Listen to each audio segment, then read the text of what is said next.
You're listening to the Marketing Rescue Podcast, the weekly show where we take a look at some epic marketing failures, along with some pretty amazing brand rescues and comebacks. And now your hosts, Nico and Chad. Hey, Chad. Yeah. What are the top 3 brands in the world from a brand value perspective? Ooh. I mean, there's so many different ways you could slice this revenue, value, goodwill. I'm talking about the brand value, the monetary dollar amount that they're worth. If you take all their shareholders, their stock, their cash, you throw it together, top 3 brands. Just the value of the brand. I would say probably Coke, Apple, and Amazon. Close, but no cigar. Apple is valued at $241 billion with a 70% year change from last. Google, 207, and Microsoft, 162 billion. Okay. Coca-Cola is number 6 at 64 billion. Amazon, number 4 at 135 billion. And Disney, Samsung, Louis Vuitton at number 9, and the McDonald's at 10. Big brands, mega brands.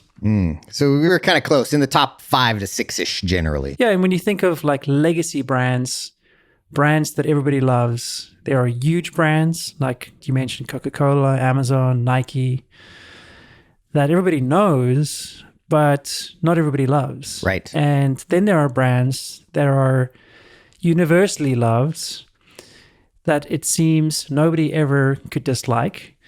And then there are brands that are beneficial, that educate or improve. Being one of those brands that basically does it all, is liked by everybody and provides an actual benefit.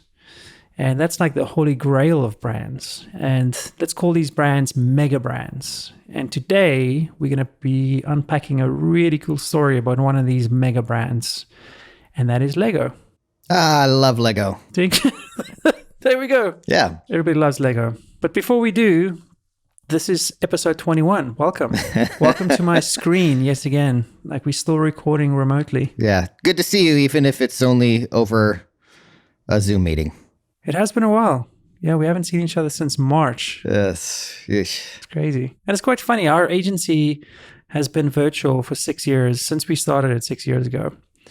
I remember when we started, we would talk to clients about it, that we're 100% remote or virtual. And it was like, wow, that's crazy. How do you guys manage to do work? And now everybody's moving to virtual. I read a really cool article yesterday in the New York Times about now that you are not office bound anymore, a lot of people are questioning where they live, which makes total sense, right? Because you usually move to a location based on work, but if that's not necessary anymore, so there might be a massive migration that's going to happen in the US. A lot of people would move out of high property tax areas to Nebraska. Yes. Little evening out of the population distribution. Yeah, we've talked about that too. Maybe moving to something a little bit more... A little more land. Definitely more land, yeah. Yeah, not living in a shoebox in Southern California. Yes. But I can't take the weather with me, unfortunately. That's a problem. That is the problem. Yep. So yeah, let's talk about Lego. Everybody knows Lego and everybody likes Lego, but before we started researching this, I just assumed that they've always been doing really good. I didn't know that they had a massive calculated comeback. Yeah. Which is a super interesting story. Yeah, this is definitely one of the cool comeback stories that we'll cover on this show. You know, we've covered some pretty amazing ones, and this is right up with them. Which has been your favorite, by the way? Ooh. I really enjoyed the Coke comeback. It was really interesting. Yeah, I think the entire story around, I think it was episode 3 with Coke, was just so interesting and so entertaining, the way that the executives handled things. They did it with a little bit of flair and flourish, and that was like super cool. Yeah, absolutely. But this is a cool one too. So let's dive into the history of Lego itself. So the Lego Group is a Danish company that was founded in 1932 by the Kirk Christiansen family. And it's still owned by the family. It's a family-owned company. It's amazing. Yes, that they've been able to keep it private this long is really cool. So today it seems like Lego has always been, like we talked about, this mega brand, just unassailable. Everybody loves Legos. One of those brands that almost doesn't even, you'd think, need to advertise. They're a cultural installation, and they just do what they do perfectly. Everyone reveres them. But a lot of people didn't know that Lego hasn't always been what it is today. So even as recently as 2004, not even 20 years ago, the Lego company was in some pretty serious trouble. So let's actually kind of like go back to the beginning and kind of see how this develops to understand the story. Yes, the Lego group started humbly in a workshop of a Danish carpenter named Ollie Kirk Christensen, who lived in 1891 to 1958. And Christensen started building wooden toys in Billund, Denmark in 1932. And in 1934, he named the company Lego, which comes from the Danish phrase "leg godt," which means play well. And in 1947, Lego started making plastic toys, including in 1949, plastic building blocks that they originally called automated binding blocks. And I actually want to play an ad of a commercial in 1955, which is really cool. Let's listen to that quickly. Lego is here. Hey, kids, look. A whole new world to build. 'Cause Lego is here. This young boy had such fun. He used Lego one by one.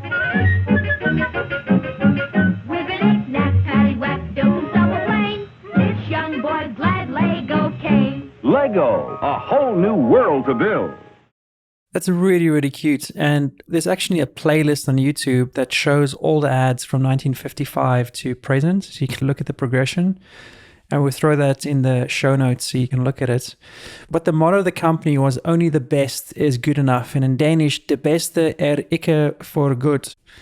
Christensen believed that quality was paramount, and he held his employees to the highest of standards. Yeah. And it's kind of interesting. Sentiment against plastic toys was actually hard to overcome in Denmark. They valued kind of more substantial materials, custom woodworking, and things that they felt were more like quality materials. But the Lego company's attention to quality with their plastics really won people over. And by 1951, plastic toys made up half of the company's production. And in January of 1958, Lego patented their design, and the modern Lego brick was born. So let's talk about the growth of the modern Lego company. From the time it was founded in 1932, and for 66 years, the Lego group had never posted a loss. So very successful over a long period of time. And then in the 90s, things kind of start to shift. So let's actually listen to an ad from 1990. He's red, he's the castle king. Mountain fortress is his thing. With battle dragon, he'll attack. He's a Lego maniac. Got a ghost in the tower, clothes in the dark, got Lego power. Cross the bridge, bring treasure back. He's a Lego maniac. He's the hippest dude around. 3 cool sets, he gets down. Gotta save the princess, that's a fact. He's a Lego maniac. Lego Castle Collection. Each set sold separately from Lego. Yeah, I remember those Lego Maniac sets.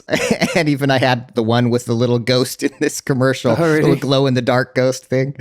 Oh, man. Those are cool. I loved those. A lot of castles and stuff like that. It was fun. But competition really starts to intensify, and Lego has to cut prices to remain competitive. You start seeing a lot of generic Lego competitors coming into the market that try to make their pieces even interchangeable with Lego pieces. Even if you already have a fairly extensive Lego connection, they can kind of chip away by having kind of like interoperability and compatibility with existing Lego sets. So the market gets tougher, and consumer tastes seem to be moving away from Lego at the time to other flashier toys and games and gadgets. There was a lot of kind of toy innovation that was going on. This was also like during the proliferation period of comic books. Batman toys are really like taking off, and Transformers and Hot Wheels, and there's all these different options, a significantly higher number of options, and that kind of continues to chip away at Lego. And so consultants advise them to diversify, right? Like the industry is diversifying, you need to diversify and drive growth in other areas. And at least at the time, they believed one of their main competitors was Mattel, because Mattel had a really big share within just the overall toy market. And they had products from Barbie to Hot Wheels, a lineup with a lot of breadth. And so Lego starts to think, ooh, maybe we should try to be a little bit more like Mattel. Yeah, so they attempted to diversify their products to keep up with Mattel, and they launched a clothing line. They made jewelry for kids. They started a theme park. There's one around the corner from us here in SoCal, and they got into video games. But this was a massive shift away from their original blocks and seemed to actually hurt them more than helping them. Rather than leaning into their historical equity, like what Polaroid did, Lego hired designers out of the top colleges who didn't care about the brands, and they designed overly complex kits that didn't tie up with the Lego equity, with parts that couldn't be used interchangeably. Many of the parts they had to outsource for those kits were more expensive than the actual kits sold for, so they were running at a loss. Yeah. Which makes no sense. And there were no internal processes to check or stop this from happening. Yeah, so in 1998, the company faces its first deficit. In 1999, Lego cuts 1,000 jobs. By 2003, their sales had fallen 26%, and pre-tax earnings fell by over 1.4 billion Danish crowns, which is equivalent to about 200 million US dollars at the time. And an internal report at the time stated that Lego hadn't added anything of value to its portfolio in over a decade. Oh. This story about this internal report is actually like pretty amazing. It was done by a McKinsey consultant, Jürgen Vig Knudstorp. That's a tough one. Oh boy, is it ever. So this internal report by Jürgen Vig Knudstorp, he describes when he was putting the report together that he was walking in and giving such an unpopular opinion that he called his wife on the way out of the meeting of presenting the report and telling her his career was over and he probably wasn't going to have a job the next day. This is my last day. Yeah. Pretty amazing story. But the executive team was really like shocked by what was in that report, that there hadn't been anything of value added to its portfolio in over a decade, because they'd been prolifically doing acquisitions and diversification initiatives. And the numbers bore out exactly what Jürgen was talking about in that report. Year over year sales were down 30%, and the company was 800 million in debt. So Lego was facing essentially now the most serious financial crisis in its history and was in completely uncharted territory. And what's interesting here as well is like very often we see this happening as part of the more of the geopolitical economy, you know, the 2008 crash, right?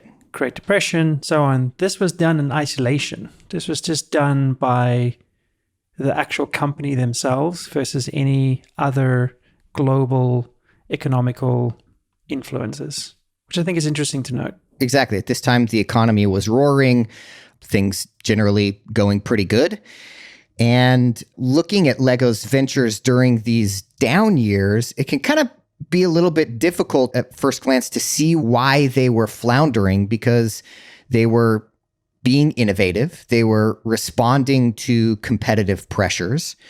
And some of Lego's most memorable ventures happened during that time, including the start of some of their big licensing deals with franchises like Star Wars, which has been a big piece of Lego for a long time, and Harry Potter. But the fact was that Lego couldn't really exist on these kind of sporadic wins that didn't really have as much to do with their core business of why kids love Legos in the first place and what makes them really enjoy spending time and hours and using their imaginations to create and to build. Yeah, and also from a business standpoint, it wasn't set up correctly. The successful Star Wars packaging here and there wasn't enough to bring the business back. And the licensing expenses involved in using both Star Wars and Harry Potter brands ate completely into their revenue that they generated. Even if the lines themselves were popular, they weren't making any money from it. Sounds a little bit like the Marvel episode that we did. Yeah, exactly. Where licensing became more of a problem than a help. Yeah. Lego wasn't Mattel. They needed a solid long-term strategy, and diversification was not it. It wasn't paying off. They needed to shake things up. And that's such an important point to realize, that you can constantly chase competitors, or you can think about yourself. You can think about who you are and how to be the best version of yourself. And that's the thing that's going to really allow you to compete at a much higher level versus just trying to copy what your competitors are doing. So they were at this turning point. So as companies often do in a time of crisis, they look to the leadership, as they should. You've got to really evaluate, okay, we're here because we've taken a particular path that's been set forward by the leadership, so we need to make a change. And so in 2004, Lego hires Jørgen Vig Knudstorp as the CEO, this young guy, 35 years old, never been a CEO of a major company before. He was the consultant that wrote that report that kind of jarred them into realizing, woo, something really is wrong here. And so they hire him as the CEO, and they embark on a company-wide restructuring plan. So step one, of course, is kind of get costs in control. The goal at the very beginning was to become a financially well-founded, value-creating business. And Jørgen talks about the fact that for the first 2 years, they knew that the previous strategy was wrong, but they didn't know what the right strategy was. And so he said, for the first 2 years, we didn't have a strategic plan. We purposefully didn't have a strategy. We had an action plan. And by executing that action plan of these are the things that we just simply need to do in order to restore faith in ourselves and in our ability to deliver, the strategy then revealed itself through simply kind of taking the actions that they felt were the right actions, even though they weren't clear on what the long-term strategy was yet. Yeah, that's so important, of having a very clear, simple objective that everything evolves around. Right. Versus having this canned strategy that gets applied on a business trying to save it. You know what I mean? Right. I think the fact that they took their time to figure out what their strategy is and gave themselves time to do that is really smart. Yeah. He said that with him, he's kind of like a very cerebral type of person. So he thinks a lot. And so he said at this point in time, he had to kind of retrain himself into thinking about trying to have this complex strategy was exactly what got Lego into trouble, is they put all these complex strategies in place, but they weren't doing the simple things, the simple actions. He kind of equates it to New Year's resolutions. We come up with all these resolutions and think that the insight is I need to lose weight, but that's not actually the real insight that leads to action. It's the actions that then I'm going to put 15 minutes a day on my calendar of running or whatever else and building those action plans and the processes in place.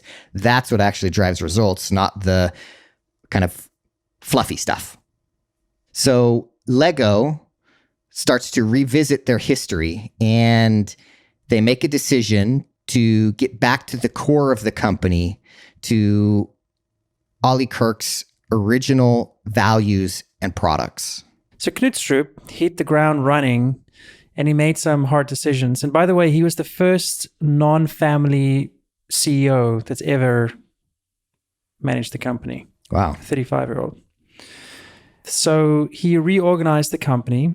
He did an analysis of all costs, and he focused on what they were good at and not how to just diversify their portfolio, because it just was not working up until this point.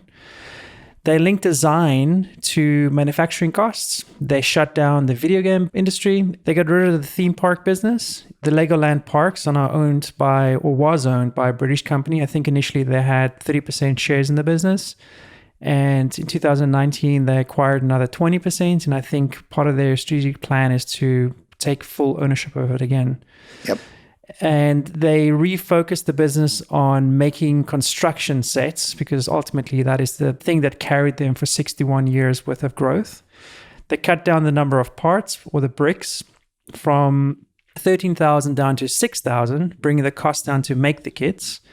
And they simplified the colors. So Lego started out with red, yellow, and blue. And when Knotstrup took over, there were 50 colors. So he cut it back again. Yeah. You can just think the production costs, right, to make all of them was just sky high. Yeah. And so he puts this mindset to work of focusing on the process, on simplicity, and bringing the company back to its roots and the importance of having a product that is so high quality that one of the problems with all of these complex kits is you couldn't use them together. You couldn't actually take the pieces from one kit and build them into something else and new with the pieces from a different kit because they just weren't compatible. That makes no sense, right? Right. That's what Lego is all about, is that compatibility. And Lego needed to kind of get back to that ability for kids to really use their imaginations with the toys rather than just being able to follow the instructions and build a specific thing. That's what we just did. We literally found a massive bin of Lego pieces that we bought from somebody on Facebook Marketplace. And it was cheap, and it's just a 20-gallon bin full of random pieces that the kids can just use to make up their own stuff. Because Legos are expensive. They're very, very pricey. Exactly. So when you buy a set, you want to be able to really use it, right? And use it in as many ways as possible. And so they reconnected with their fans to help them design the future of the company. And we talk a lot about on the podcast of the importance of humility and listening to your customers, and not just doing that as lip service and as a function of, we're just going to run a couple of surveys through the marketing department. Really, truly making your customers a part of your company. And this is maybe one of the most important things that the new CEO did, is the first thing that he did after the internal work of cutting the fat was to turn to the fans of the brand for the way forward.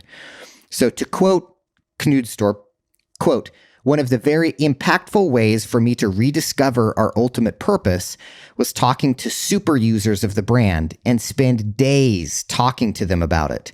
That's where you learn what you're all about. And that feedback helped me to articulate the direction together with my colleagues for the future innovation of the brand." He brought hardcore fans into the actual product design process. Like we said earlier, they got away from who they were, hiring these hotshot designers who didn't know anything about the brand's equity or history.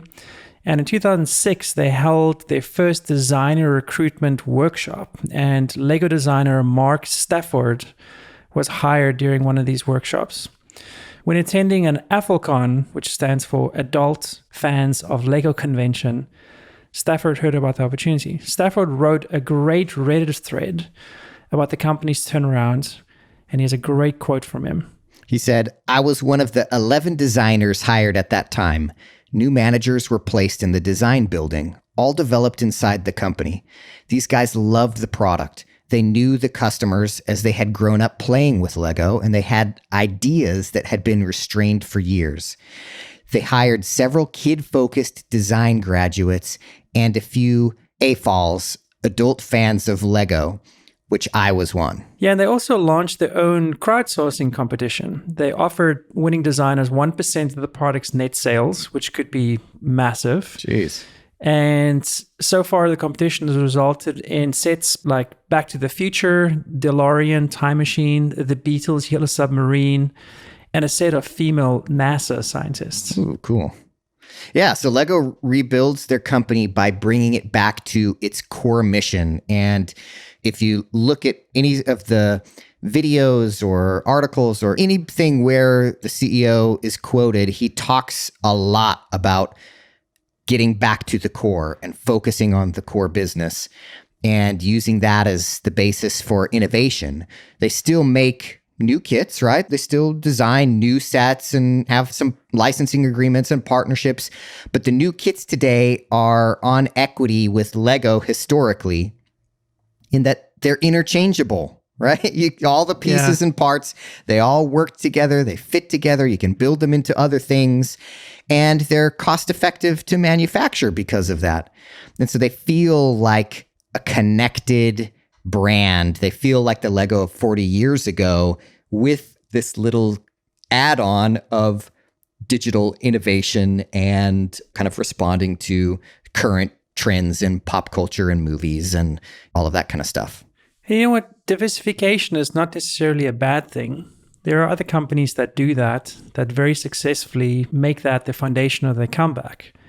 I think what they did right here is to realize that it's not working and to course correct. Yes. We've seen so many stories of CEOs or the executive team that hangs on to a losing strategy, aka American Airlines, that just continue doubling down on their original strategy, where it takes, to your point, a lot of humility to realize that it's been wrong and to try to undo some of the mistakes you've done and course correct. And I think that's a quality of a great leader, and that's a quality of a great leadership team to be able to do that. Yeah. And to your point, Jorgen actually talks about that a lot. He says that he had a lot of conversations with employees in the company where he said 9 times out of 10, it's stuff that's barely even relevant when he has conversations with employees about what they think should happen or problems that are going on. And he says, but if you don't listen to those 9 out of 10 times that really won't give you much of anything of value, right, that 10th time where there's a really important truth about your business that you never would have gotten to if you weren't willing to listen to and entertain ideas that aren't necessarily the smartest or the best, that a lot of people would just shut down as a waste of time. He said you never will get to those really important core truths that will allow you to innovate in the right ways and fix the things that otherwise you wouldn't find out about until it's too late. So let's actually listen to a clip of him talking about how they went through that kind of reinvention process.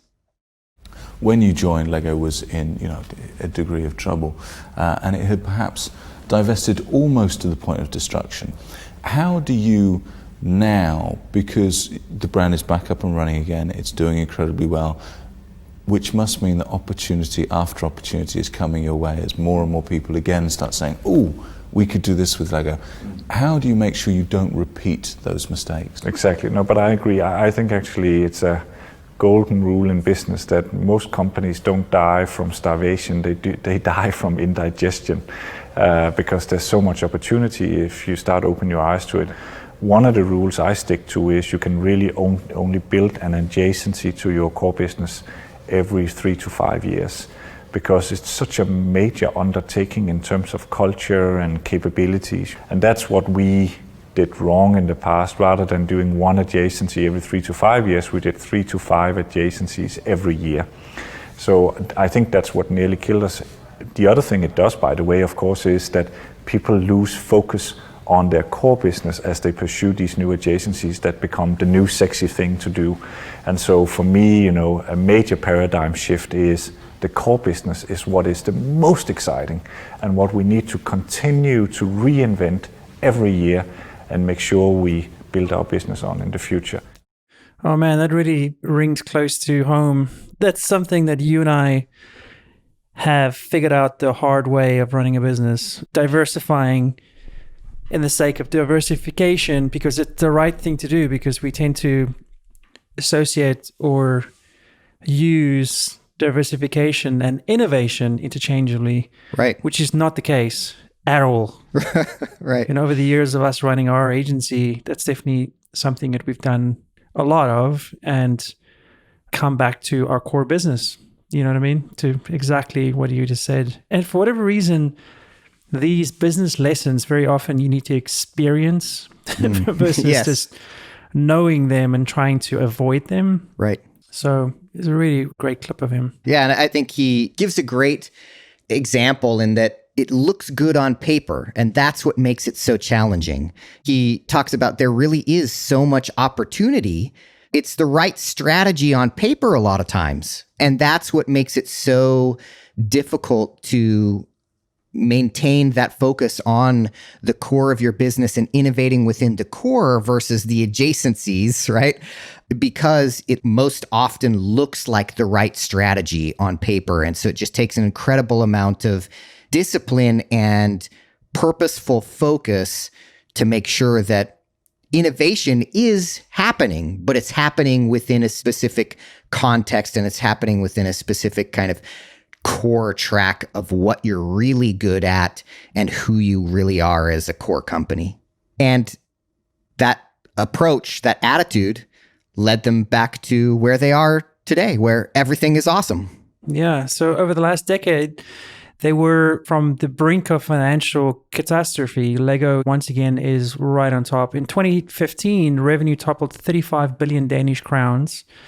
Lego was number one toy in Europe and Asia, and number 3 in North America, where profits topped $1 billion for the first time, beating even Apple. Wow. Yeah. Wow. Crazy, right? Yeah. In 2016 alone, Lego sold over 75 billion bricks. And the Lego minifigures, the little people in their kits, now outnumber humans on Earth. Wow. That is super, super cool. That is pretty cool, right? Yeah. So, I mean, Lego's enduring popularity is due to its combination of creativity and utility, right? It serves a developmental purpose for children of all types and backgrounds. It doesn't matter. You get access to Legos and it completely opens your mind and encourages imaginative play by offering this infinite number of possibilities. It engages creativity, logic, science, art, all of these really important things that are so important for a developing mind. And it gives you multiple pathways. It helps you understand how to follow instructions and gives you prescriptive options for how to build something specific, while also giving you complete freedom to use your own imagination and do whatever you want. So Lego's comeback is one of the most, I think, striking, because their turnaround has put them at the top of the world's most powerful brands, even replacing the mighty Ferrari. Crazy. Yeah, which would, by the way, make a fun licensing opportunity, I think. But all of the characters exist within this framework of the Lego block architecture. They play on that instead of moving beyond it. And they kind of take the limitations of the Lego blocks and celebrate that and turn it into a positive of something that's simple and easy and compatible versus a limitation. And by doing that, they anchor everything from the movies to Legoland to whatever within our love of the brand, rather than trying to push us beyond what Lego really is into these other permutations that are these adjacencies that don't really kind of keep us within the ecosystem of why we love Lego in the first place. It needs a foundation, Chad. That's what you're trying to say. It does. It does. You know, we've talked at numerous episodes about how brands use or ignore their legacy, right? And Lego is a mega brand, and their rebirth had to be based on honoring their history. And that's what they did. And that's been their foundation. And Jorgen, the CEO, maybe, I'll just call him by his first name and then I won't butcher his last name. He's a father of 4 kids, and maybe that's why he got it, but he anchored Lego in its past, giving it a firm foundation to build the future. And David Robertson, in his book Brick by Brick, How Lego Rewrote the Rules of Innovation, says that he believes that Kirk, quote, a better model for innovation than Steve Jobs. Now that is a compliment. Wow. That's amazing. And it's really kind of interesting as we researched this episode and I thought back to some of the more recent experiences with Lego, like, for example, the wildly successful Lego movies. And I thought back to the story of the original Lego movie. Do you like the Lego movie? I loved the Lego movies. I thought they were super, super fun. I've seen clips of it, and it just didn't do it for me. Like, they all look the same, and You gotta watch the whole thing. The way they unfold the story is really good. maybe the storyline is good, but it just didn't pull me in like I thought it would. Well, so the interesting thing about it is that when you watch the Lego movie, the first one, it really is kind of like a tongue-in-cheek Lego making fun of the reasons why Lego struggled. Because the plot line for the Lego movie is essentially that there's the dad, right? He becomes obsessed with the perfection of how to build the Legos, and they have to be these complex systems, and it has to be follow the instructions precisely. And that's kind of the direction that Lego took things with these really complex designers. And then in the Lego movie, they talk about the idea of like becoming a master builder requires you to have imagination and flexibility and color outside the lines and not have to follow the instructions step by step. The way kids interact with Legos, basically, getting back to their target audience. Exactly. Lord Business. See your friends? Oh, they're finished. My world is almost finished. The last thing I need to do is finish you. No, stop, please. If you do one more thing, I'm gonna unleash my secret weapon. Your secret weapon? Yes. It's called the power of the special. That sounds dumb. All right. Here it comes. My secret weapon is this. What is that? Is it super small? I don't see anything. It's my hand. I want you to take it. You want me to take your hand off? No, I want you to join me. Look at all of these things that people built. You might see a mess. Exactly. And a bunch of weird, dorky stuff that ruined my perfectly good stuff. Okay, what I see are people inspired by each other and by you. People taking what you made and making something new out of it. You don't have to be the bad guy. You are the most talented, most interesting, and most extraordinary person in the universe. And you are capable of amazing things because you are the special. And so am I. And so is everyone. The prophecy is made up, but it's also true. It's about all of us. Right now, it's about you. And you still can change everything.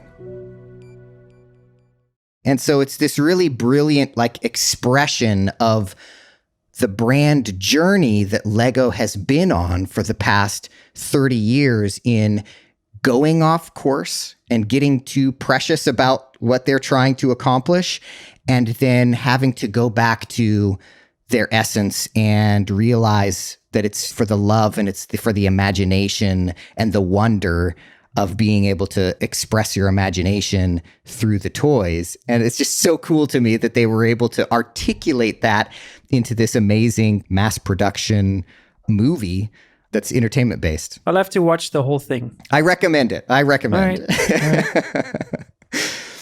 So yeah, I think there's so many lessons to learn from the Lego story. Just because your brand is successful and even massive doesn't mean you can ignore basic business theory, right? And we see this time and time again with big brands that they often struggle to maintain who they are and struggle to understand when they need to kind of burn things down and go back to basics. And you have to know what you're good at, right? You have to build on what you're good at first and foremost. before kind of going off track, and you kind of have to just remember who you are. And let your fans help find your purpose, right? Lego leaned hard into the super users and lovers of their brand. And they even started hiring them, trusting your customer to help you remember why you matter is really important, and this really helped them, but it's also very hard to do. A lot of brands are very hesitant of handing over their brand equity to their users. But with something like Legos, it's definitely something that helped them and was a very smart move. So Nico, you just talked about how it's very difficult to do. And well, it's easy to do. A lot of brands don't want to do it because they don't trust their brand in the hands of their customers. Right, exactly. You don't want to relinquish control, right? It's kind of this a little bit of a control freak kind of a leadership habit. And one of the stories that Jorgen tells about this comeback is he talks about how, to your point, once they got that information from their customers, and one of the big things that they learned and understood from their customers is the importance of the compatibility, they went back to the manufacturing facilities and they got rid of all their complex analytics, and they put up whiteboards in the manufacturing facilities where they would write a few key metrics on the whiteboard. Green pen, red pen. You up or you down on these core metrics that had to do with compatibility of the pieces.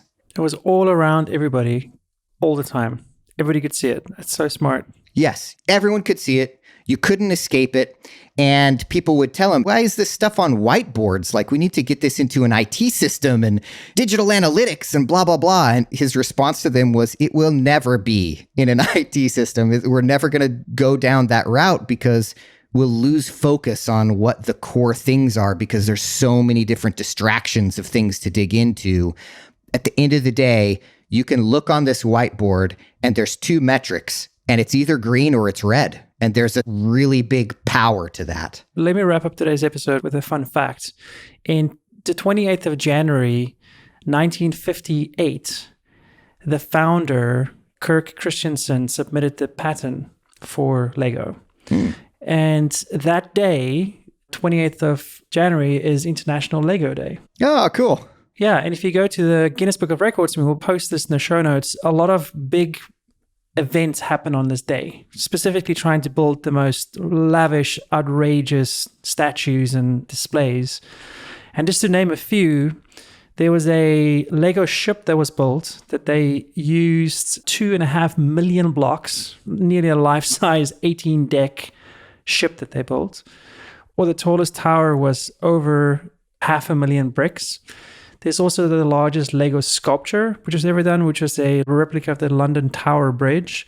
And they used over 5 million individual pieces. And the cool thing about that is it was actually sponsored by Land Rover. So it was like a branded campaign that they did. Wow. Which made the Guinness Book of Records, got a lot of mileage out of it. This is a really good example. You can actually see the Land Rover Discovery on the actual bridge built out of Lego. So big it was. That's cool. So they just had a lot of fun with it. It's a very fun brand. And we'll throw that in the show notes as well so you guys can see all the mega sculptures that they've put together just with little bricks. Nice. Cool. Well, thanks for listening, everybody. We'll speak to you guys next week. You've been listening to the Marketing Rescue Podcast. This show is hosted by Nico Kutsia and Chad Childress, the co-founders of KPI Agency, a marketing rescue agency. Be sure to visit marketingrescuepodcast.com to join the conversation, access the show notes, contact the hosts, and discover fantastic bonus content.